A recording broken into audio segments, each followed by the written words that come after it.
Assalamu alaikum everyone, this is me Ayaz Ali and today's topic is regulatory functions of kidney. अच्छा kidney जो है वो काफ़ी सारे रेगुलेटरी फंक्शंस परफॉर्म करती है बाय डिफरेंट प्रोसेसेस जैसे अल्ट्रा फिल्ट्रेशन, बी एब्जॉर्प्शन या ट्यूबुलर सीक्रेशन या फिर काउंटर करंट एक्सचेंज। हम वन बाय वन अभी वो पढ़ेंगे। ओके, तो सबसे पहला जो स्टेप है वो है अल्ट्रा फिल्ट्रेशन। अल्ट्रा फिल्ट्रेशन सबसे पहले आप इस स्ट्रक्चर को देख लें। अच्छा, ये बोमेंस कैप्सूल है और ये जो कैपिलरीज का नेटवर्क है ग्लोमेरुलस, ये एफेरेंट आर्टेरियोल और ये इफेरेंट आर्टेरियोल। ठीक है। अच्छा, अल्ट्रा फिल्ट्रेशन में एक हाइड्रोस्टैटिक प्रेशर होता है जो वाटर, ग्लूकोज, अमीनो एसिड्स या फिर स्मॉल डिजॉल्व्ड मॉलिक्यूल्स इनको जो है पास करवाता है ग्लोमेरुलस से बोमेंस कैप्सूल में। ठीक है, वो प्रेशर जो है हाइड्रोस्टैटिक वो इन सब्सटेंसेस को ग्लोमेरुलस से बोमेंस कैप्सूल में एंटर करवाता है। ओके, कभी भी ब्लड सेल्स जो हैं इस ग्लोमेरुलस से इस बोमेंस कैप्सूल में एंटर नहीं होंगे और प्लाज्मा प्रोटीन्स भी due to high molecular size जो है ग्लोमेरुलस से इस बोमेंस कैप्सूल में एंटर नहीं हो पाएंगे। ओके, हाँ, अगर किसी को कोई डिजीज़ है तो ये पॉसिबिलिटी है कि ग्लोमेरुलस से बोमेंस कैप्सूल में जो है ब्लड सेल्स या फिर प्लाज्मा प्रोटीन्स इंटर हो सकते हैं। ओके, लेकिन नॉर्मल पर्सन में ब्लड सेल्स भी इस ग्लोमेरुलस से इस बोमेंस कैप्सूल में इंटर नहीं होते और प्लाज्मा प्रोटीन्स भी बोमेंस कैप्सूल में इंटर नहीं होते इन अ नॉर्मल पर्सन। ओके, जो फ्लड है इस ग्लोमेरुलस से इस बोमेंस कैप्सूल में आया है तो वो जो है फिल्ट्रेट कहलाएगा। Okay, filtrate. जो फिल्ट्रेट है वो आइसोटोनिक होता है प्लाज्मा से। ठीक है, exception of plasma proteins. Ultra filtration is a process in which hydrostatic pressure cause water, glucose, small dissolved molecules from blood into बोमेंस capsule. ठीक है, अल्ट्रा फिल्ट्रेशन में जो है ये जो मॉलिक्यूल्स हैं वो ग्लोमेरुलस से बोमेंस कैप्सूल में इंटर होते हैं एक्सेप्ट ब्लड सेल्स और प्लाज्मा प्रोटीन्स। नॉर्मल पर्सन में ब्लड सेल्स और प्लाज्मा प्रोटीन्स कभी भी इस बोमेंस कैप्सूल में एंटर नहीं होंगे। The filter is isotonic to plasma with exception of plasma proteins. ये जो फिल्टर ग्लोमेरुलस से इस बोमेंस कैप्सूल में आ रहा है it is isotonic to plasma. ठीक है, लेकिन इस फिल्ट्रेट में जो है प्लाज्मा प्रोटीन्स मौजूद नहीं होंगे।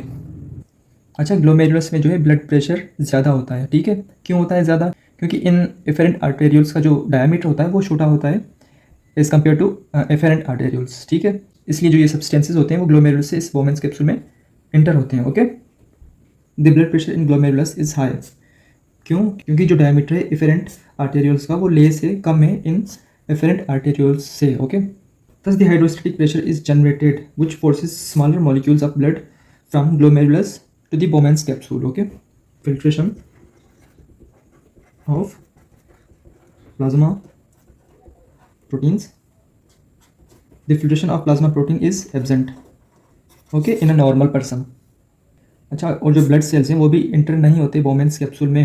ठीक है, इन अ नॉर्मल पर्सन। अच्छा, किसी डिजीज़ में ब्लड सेल्स और प्लाज्मा प्रोटीन्स एस्केप कर सकती हैं इनटू बोमेंस कैप्सूल। ओके, अच्छा, सेकंड स्टेप है रीएब्जॉर्प्शन। देखें, बॉडी को कुछ सब्सटेंसेस की नीड होती है तो उन सब्सटेंसेस को जो है रीएब्जॉर्ब होना पड़ता है। ओके, इनटू ब्लड कैपिलरीज जैसे water, glucose, amino acids etcetera.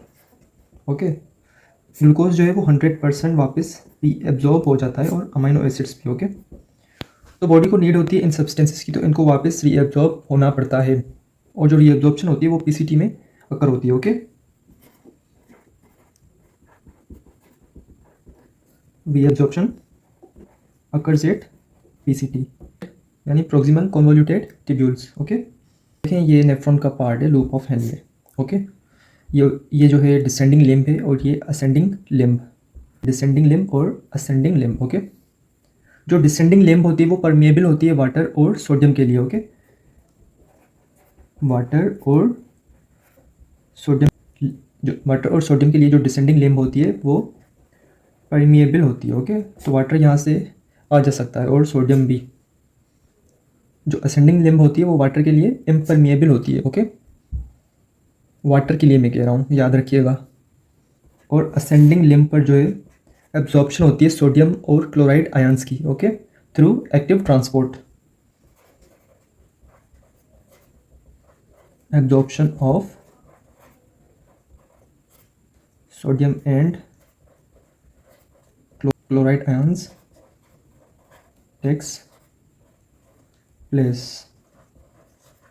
through active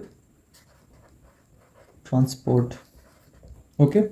descending limb जो है वो वाटर और सोडियम के लिए परमिएबल होती है, और जो असेंडिंग लिम्ब है वो वाटर के लिए इम्परमिएबल होती है। वाटर नहीं आ सकता, यहाँ से बाहर नहीं जा सकता। Okay, it is impermeable for water. लेकिन असेंडिंग लिम्ब पर जो है सोडियम और क्लोराइड आयंस की एब्जॉर्प्शन होती है through active transport. Ascending limb है वो ओपन होती है डीसीटी में, ओके, डिस्टल कन्वोल्यूटेड ट्यूब्यूल में। Filtrate in DCT is slightly hypotonic to blood plasma.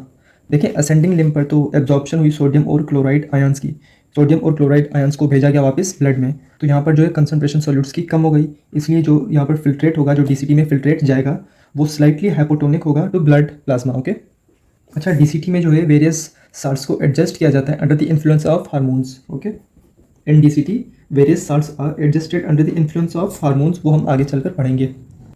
अच्छा, फिर जो फिल्ट्रेट होता है वो डीसीटी से ट्रेवल करता है कलेक्टिंग डक्ट की तरफ। ओके, अच्छा, कलेक्टिंग डक्ट के बाद जो है पेल्विस में जाता है, फिर जो है यूरेटर में जाता है, फिर एक्सक्रिएट हो जाता है बॉडी से।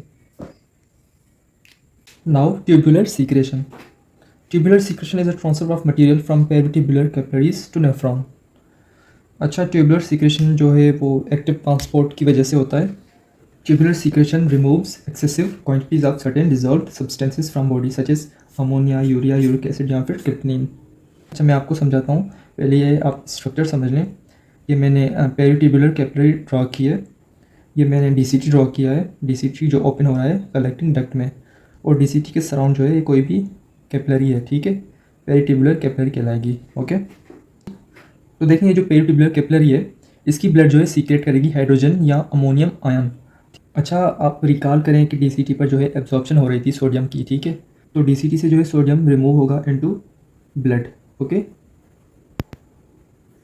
तो इसको मेंटेन करने के लिए जो है इस पेरिट्यूबुलर कैपिलरी के ब्लड जो है सीक्रेट करती है हाइड्रोजन या अमोनियम आयन।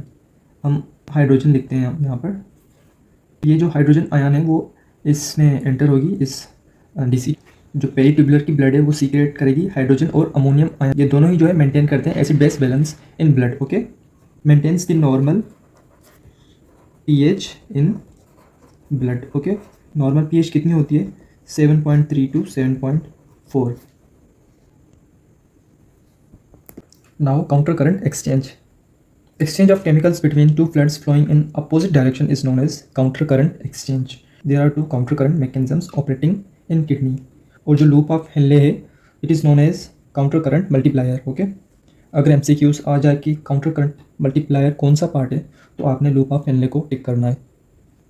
अच्छा, ये जो है असेंडिंग लिम्ब है लूप ऑफ हेनले की, तो क्या होता है कि असेंडिंग लिम्ब से जो है सोडियम स्केप कर जाता है इनटू वेसा रेक्टा, ठीक है, ब्लड में चला जाता है सोडियम, और सोडियम के साथ क्लोराइड आयन भी जो है ब्लड में चला जाता है। असेंडिंग लिम्ब से ये जो सॉल्यूट्स हैं वो इंटर हुए हैं इस वेसा रेक्टा में, सॉल्यूट्स की कंसंट्रेशन वेसा रेक्टा में इंक्रीज़ हो गई है, तो वेसा रेक्टा का जो इन्वायरमेंट होगा वो हाइपरटोनिक हो जाएगा, ठीक है, हाइपरटोनिक। ब्लड जो वेसा रेक्टा में होगी वो मोर कंसनट्रेटेड हो जाएगी। Okay,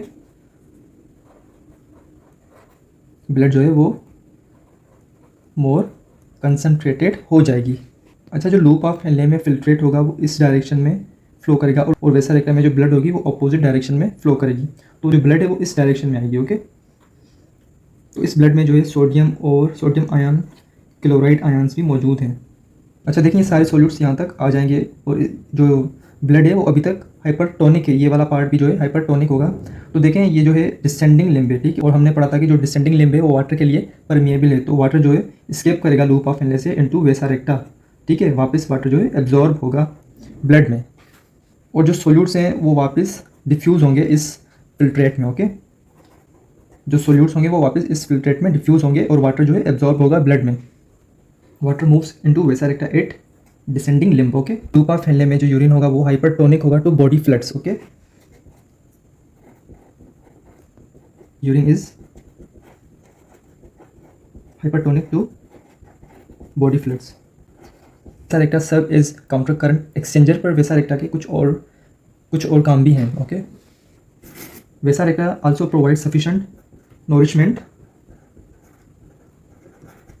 nourishment and oxygen to the cells of medulla. Okay, to the cells of medulla. वेसारेक्टा जो है मेडुला के सेल्स को नॉरिशमेंट और ऑक्सीजन प्रोवाइड करती है साथ साथ। Now adaptations of kidney. अच्छा, वो मेमल्स जिनको वाटर कंजर्व करना होगा तो वो ज़्यादा कंसनट्रेटेड यूरिन को पास करेंगे, और ये यूरिन की कंसनट्रेशन डिटरमाइन होती है लूप ऑफ हेनले की लेंथ से। जितनी लूप ऑफ हेनले की लेंथ ज़्यादा होगी उतना जो है कंसनट्रेटेड यूरिन ज़्यादा होगा। ओके, तो this is supported by the types of nephrons. ठीक है, कोर्टिकल नेफ्रॉन और डेक्स्ट्रा मेडुलरी नेफ्रॉन्स। अच्छा, कोर्टिकल नेफ्रॉन्स का जो लूप ऑफ हेनले होता है वो शॉर्ट होता है। Cortical nephron has short loop of Henley, और डेक्स्ट्रा मेडुलरी नेफ्रॉन्स के पास जो है लॉन्गर लूप ऑफ हेनले होता है, extending deep into medulla. Juxtamedullary nephron has longer loop of Henle extending deep into medulla। अच्छा, जैसे वाटर को conserve करने के लिए डिमांड इंक्रीज होगी तो जक्स्ट्रा मेडुलरी नेफ्रॉन्स भी किडनीज में जो है इंक्रीज होंगे। Greater the demand of conserving water greater would be number of juxta medullary nephrons in kidney. एक बार फिर रिवाइज कर लेते हैं कि जो कोर्टिकल नेफ्रॉन्स होते हैं उनके पास शॉर्ट लूप ऑफ हेनले होता है। जो उनका लूप ऑफ हेनले होता है वो थोड़ा ही एक्सटेंड कर पाता है मेडुला में, लेकिन जक्स्ट्रा मेडुलरी नेफ्रॉन के पास जो है लॉन्गर लूप ऑफ हेनले होता है, वो ज़्यादा डीपली जो है एक्सटेंड हुआ होता है मेडुला में। I hope this video will help you. Thanks for watching. Allah हाफिज़।